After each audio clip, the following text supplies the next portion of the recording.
Welcome to this week's short and sweet Saturday. I'm here wearing this crazy looking outfit by Duvin Design Company to kind of prove my point for today, which is self-amusement. Self-amusement is basically just knowing how to press your own buttons.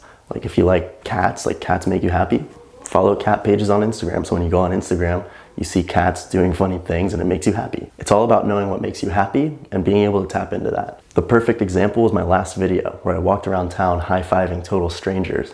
I thought it was hilarious, so the whole time I was having a great time regardless of what they thought, regardless of how the video turned out. Doesn't matter because I was having a good ass time. A lot of social anxiety just comes from us hoping for or expecting a certain reaction from other people. We want them to laugh at our jokes, we want them to like how we dress, etc. So by making your confidence dependent upon other people's opinions, you generate a lot of uncertainty because you don't know how they're going to react.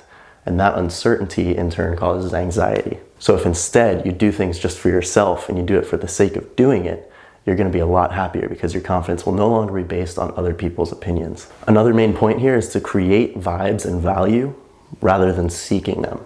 The best example of this is something that's happened to me, it's happened to my friends, so maybe it's happened to you too, where if you go out and your main goal is just to try to get a girl or talk to a girl, you end up not really having that much fun, and honestly, you might not end up getting a girl most of the time.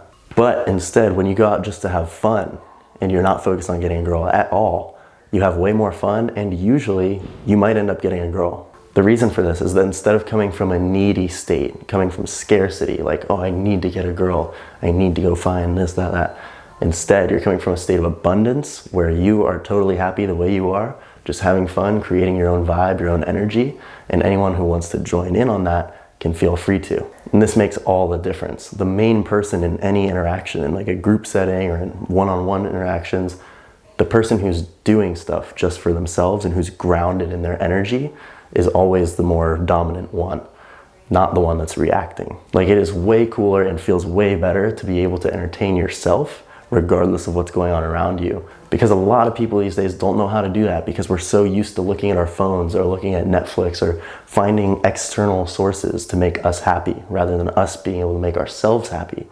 And what this does is it makes us rely on these external things. So when we don't have these external things to stimulate our brains, we get bored. Getting bored shouldn't even be a thing. You should be able to entertain yourself naturally. And that's what self-amusement is all about. Being able to press your own buttons, make yourself laugh, and have a good time regardless of what's going on around you, regardless of other people's reactions and opinions. With that being said, the best thing about it is that it makes your mood completely dependent on yourself rather than on other people, which is hugely beneficial.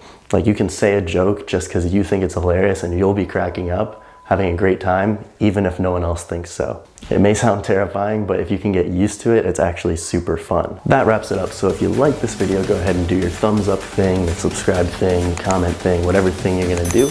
Now go out there and entertain yourself, press your own buttons, and I will see you in the next video. Peace.